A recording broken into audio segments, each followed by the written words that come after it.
അശ്വതി മുതൽ രേവതി വരെയുള്ള 27 നക്ഷത്രങ്ങളെ മേടം മുതൽ മീനം വരെയുള്ള 12 രാശികളിൽ തുല്യമായിട്ട് ഭാഗിക്കുമ്പോൾ ഒരു രാശിയിൽ 2.25 നക്ഷത്രം അല്ലെങ്കിൽ 9 നക്ഷത്ര പാദങ്ങളാണ് ഉൾക്കൊള്ളുന്നത്. ഏതു നക്ഷത്രത്തിൻ്റെ ഏതു പാദത്തിലാണ് ജനിച്ചത് എന്നുള്ളതിൻ്റെ അടിസ്ഥാനത്തിലാണ് ജന്മക്കൂറ് കണ്ടുപിടിക്കുന്നത്. ഉദാഹരണത്തിന് അശ്വതി നക്ഷത്രത്തിലാണ് ജനിക്കണമെന്നുണ്ടെങ്കിൽ അവർ മേടക്കൂറുകാരായിരിക്കും. എന്നാൽ ചിത്തിര നക്ഷത്രത്തിൻ്റെ ആദ്യത്തെ 1ഉം 2ഉം പാദങ്ങളിലാണെങ്കിൽ കന്നിക്കൂറും 3ഉം 4ഉം പാദങ്ങളാണെങ്കിൽ തുലാക്കൂറുമായിരിക്കും.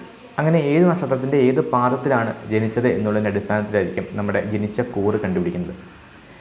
ഈ ജനിച്ച കൂറിൽ നിന്നും വ്യാഴം ചില ഭാവങ്ങളിൽ ചാരവശാൽ സഞ്ചരിക്കുന്ന കാലഘട്ടം, ചില ഭാവങ്ങൾ സഞ്ചരിക്കുമ്പോൾ ഈശ്വരാധീനം ഉണ്ടെന്നും അല്ലെങ്കിൽ ചില ഭാവങ്ങൾ സഞ്ചരിക്കുമ്പോൾ ഈശ്വരാധീനം ഇല്ല എന്നും സാമാന്യമായിട്ട് പറയും. അങ്ങനെ വ്യാഴം അഷ്ടമത്തിൽ സഞ്ചരിക്കുന്ന കാലഘട്ടം പൊതുവെ മോശമായിട്ടാണ് പറയാറ്. ഇപ്പോൾ വ്യാഴം നിൽക്കുന്നത് ഇടവൻ രാശിയിലാണ്. കഴിഞ്ഞ 2024 ജൂൺ മാസം മുതൽ 2025 മെയ് 14 വരെ വ്യാഴം നിൽക്കുന്നത് ഇടവം രാശിയിലായിരിക്കും.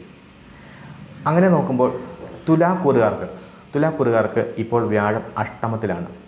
തുലാക്കൂറിൽ ഉൾപ്പെടുന്ന നക്ഷത്രങ്ങൾ ചിത്തിര നക്ഷത്രത്തിൻ്റെ അവസാനത്തെ 2 പാദങ്ങൾ, ചോതി വിശാഖ നക്ഷത്രത്തിൻ്റെ ആദ്യത്തെ 3 പാദങ്ങൾ, ഇത്രയും ആണ് തുലാക്കൂറിൽ ഉൾപ്പെടുന്നത്. ചിത്തിര നക്ഷത്രത്തിൻ്റെ അവസാനത്തെ 2 പാദങ്ങൾ, ചോതി നക്ഷത്രം മുഴുവനായിട്ടും, വിശാഖ നക്ഷത്രത്തിൻ്റെ ആദ്യത്തെ 3 പാദങ്ങൾ, ഇത്രയും ഉൾക്കൊള്ളുന്ന തുലാക്കൂറുകാർക്ക് ഇപ്പോൾ വ്യാഴം അഷ്ടമത്തിലാണ്. വ്യാഴം അഷ്ടമത്തിലാകുമ്പോൾ സാധാരണ അല്ലെങ്കിൽ സാമാന്യമായിട്ട് ഈശ്വരാധീനം കുറവാണെന്ന് പറയും. എന്നാൽ ഈ സമയത്ത് വ്യാഴം അഷ്ടമത്തിൽ നിൽക്കുന്ന സമയത്ത് ഈ നക്ഷത്രക്കാർക്ക് അപ്രതീക്ഷിതമായിട്ടുള്ള ധനലാഭത്തിനും സാമ്പത്തികമായ നേട്ടങ്ങൾക്കും ഇടവരുന്ന ഒരു സമയമാണ്. ഒട്ടും പ്രതീക്ഷിക്കാതെ ഇരിക്കുന്ന സമയത്ത് പ്രതീക്ഷിക്കാത്ത സ്ഥലങ്ങളിൽ നിന്നും സാമ്പത്തികമായിട്ടുള്ള ചില സഹായങ്ങൾ വന്നു ചേരുക, അല്ലെങ്കിൽ വലിയൊരു തുക ഒരുമിച്ച് കിട്ടുക, അങ്ങനെ അല്ലെങ്കിൽ സാമ്പത്തികമായി മറ്റെന്തെങ്കിലും നേട്ടങ്ങളുണ്ടാവുക, ഭൂമി സംബന്ധമായിട്ടോ മറ്റെന്തെങ്കിലും തരത്തിലുള്ള സാമ്പത്തിക നേട്ടങ്ങളുണ്ടാവുക, അതിനൊക്കെയുള്ള സമയമാണ് ഇപ്പോൾ ഉള്ള സമയം.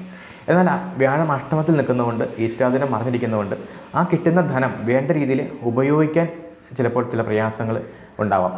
അകാരണമായിട്ടോ അല്ലെങ്കിൽ അനാവശ്യമായിട്ടുള്ള ചിലവുകൾ നിമിത്തം ആ പണം ചിലവായി പോവുകയോ അല്ലെങ്കിൽ മറ്റെന്തെങ്കിലും ഉദ്ദേശിക്കുന്ന രീതിയിൽ ആ പണം ചിലവാക്കാൻ പറ്റാതെ വരികയൊക്കെ ചെയ്യുന്ന ചില സാഹചര്യങ്ങൾ ഉണ്ടാവാം. അങ്ങനെ ധനം ലഭിക്കുന്ന ആളുകൾ കൃത്യമായിട്ടുള്ള ഒരു സാമ്പത്തിക അച്ചടക്കം പാലിച്ച് ധനം വളരെ കൃത്യമായിട്ട് തന്നെ വിനിയോഗിച്ച് അത് കഴിയുന്നതും അത് ഉപകാരമാക്കി എടുക്കുന്നതിന് വേണ്ടിയിട്ട് ശ്രമിക്കേണ്ടതാണ്. അല്ലെന്നുണ്ടെങ്കിൽ ആ ഗുണം നമുക്ക് പ്രയോജനമില്ലാതെ ആയിപ്പോകും. അപ്പോൾ ചിത്തിര നക്ഷത്രത്തിൻ്റെ പകുതി ആളുകൾ, ചോതി നക്ഷത്രം, വിശാഖ നക്ഷത്രത്തിൻ്റെ ആദ്യത്തെ കാൽഭാഗം, ഇത്രയും ആളുകൾക്കായിരിക്കും അപ്രതീക്ഷിതമായിട്ടുള്ള ധനലാഭത്തിനുള്ള സാധ്യത.